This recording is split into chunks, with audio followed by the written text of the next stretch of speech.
Hi, my name is James Holroyd from PocketSurvey Cloud Surveying Software. Welcome to this short demonstration. I'm going to show you how the planned maintenance software works and how to create your surveying reports quickly and easily. This app is similar to our housing stock condition survey, but is more suitable for commercial buildings, especially if you want to collect fabric, mechanical and electrical element data. Contact us to get your low-cost trial, where you can get your first month's subscription at a reduced price. The first thing to mention about the app is that it's designed for mobile devices, but also works great on desktop computers. There's only one interface to learn, which looks the same on all devices. So you can use it on Apple or Android, tablets and phones, as well as desktop computers, such as Windows, Mac and Chrome. So let's look at a planned maintenance survey I've already done to give you an overview of what comes out at the end. On the buildings list, I tap on a building and you'll see the front page photo and inspection status, and then below that you've got some buttons. We can add an item. We can copy the building information. There's a button to create the PDF report and one to open the created PDF report. If we scroll down, you'll see which client this report belongs to. That is if you have multiple clients. You can turn off the clients feature in the app setup if you don't want to use it. The inspection details section shows the inspector, inspection date, inspection time, the type of inspection, followed by some free format descriptive notes. The building details section shows more information about the building. There's an optional section to capture general building information, such as building construction and gross internal area.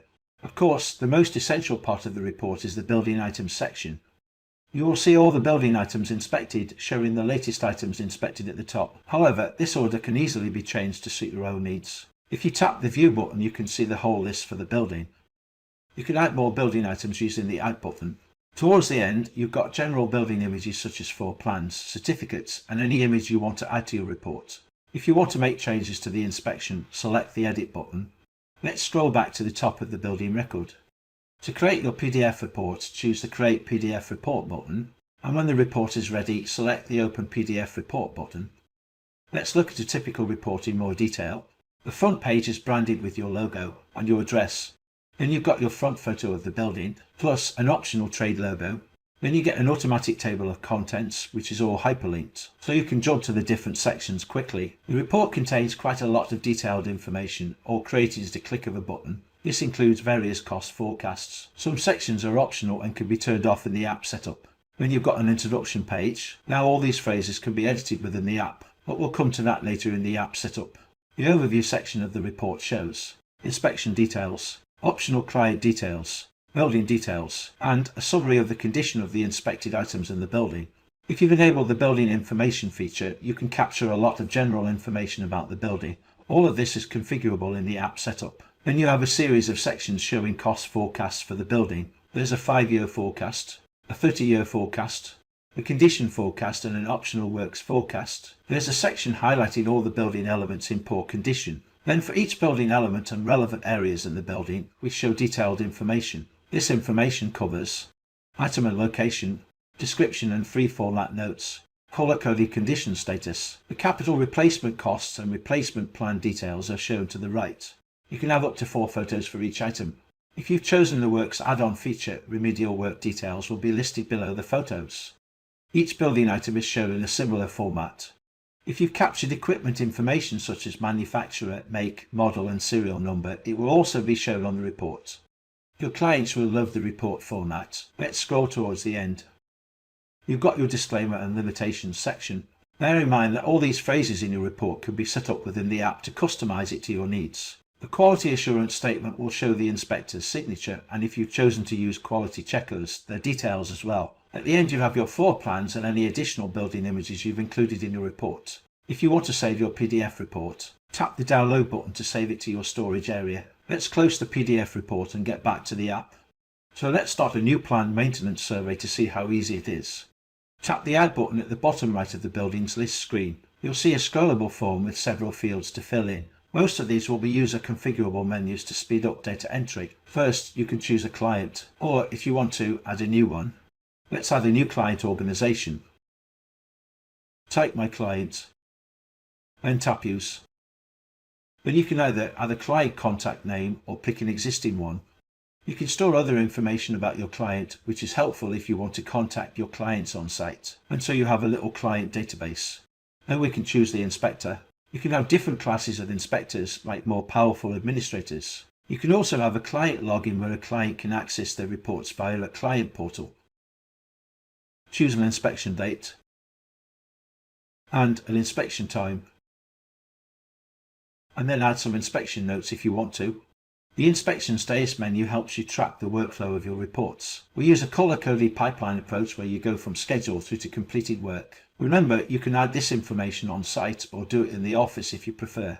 Now let's add some building details.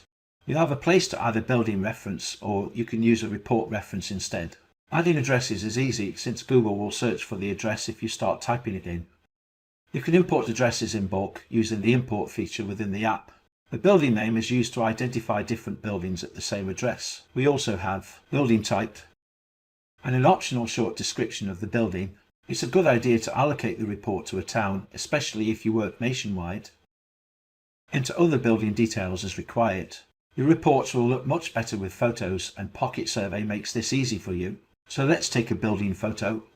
I'm going to choose one that I've already taken, because I'm using a desktop computer, but you would snap this on site directly from your camera.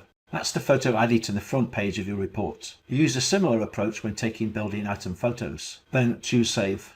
You'll notice it's prompting us to choose which inspection type to use since it's a mandatory field. Choose an appropriate inspection type. Then Save to add your report to the buildings list. Now we've set up the first part of the report. We can now inspect the items in the building and enter information into the survey.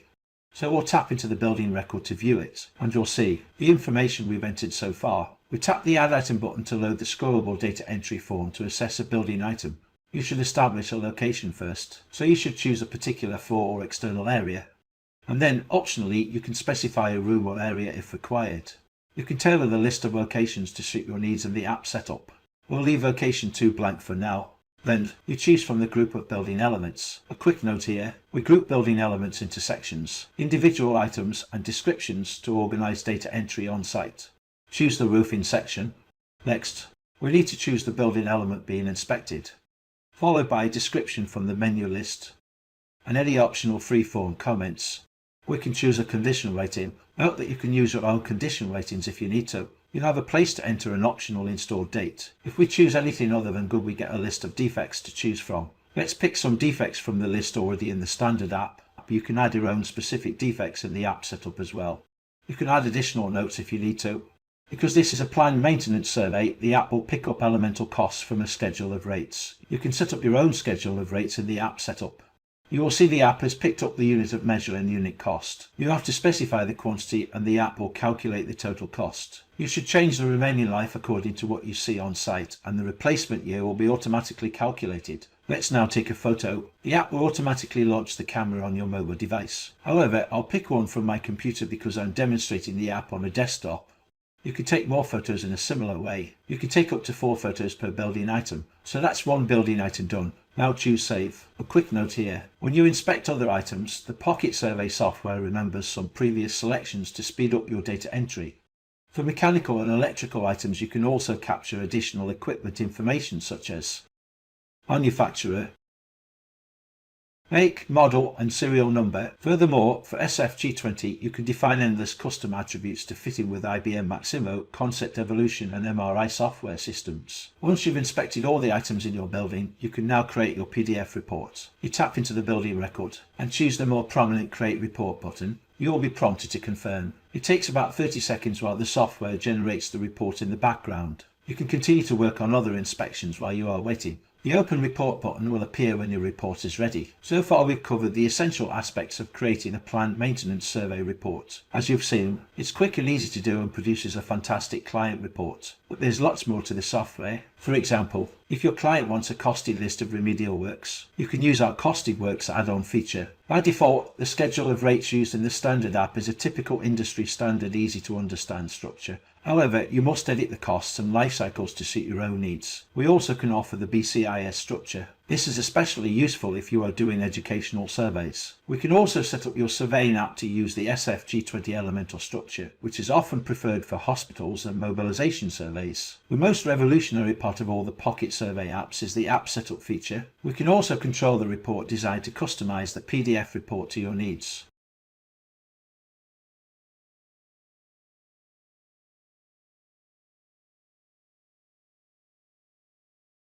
Now, remember to get your low-cost trial if you're not already a PocketSurvey user, where you'll get your first month's subscription at a vastly reduced price. Remember, there's no obligation to carry on your subscription after the trial month, and you've got access to the full software, including free training and support. If you don't like the software after that, that's no problem. Just let us know and we won't bill you, and you can continue your search for a digital solution for your planned maintenance surveys.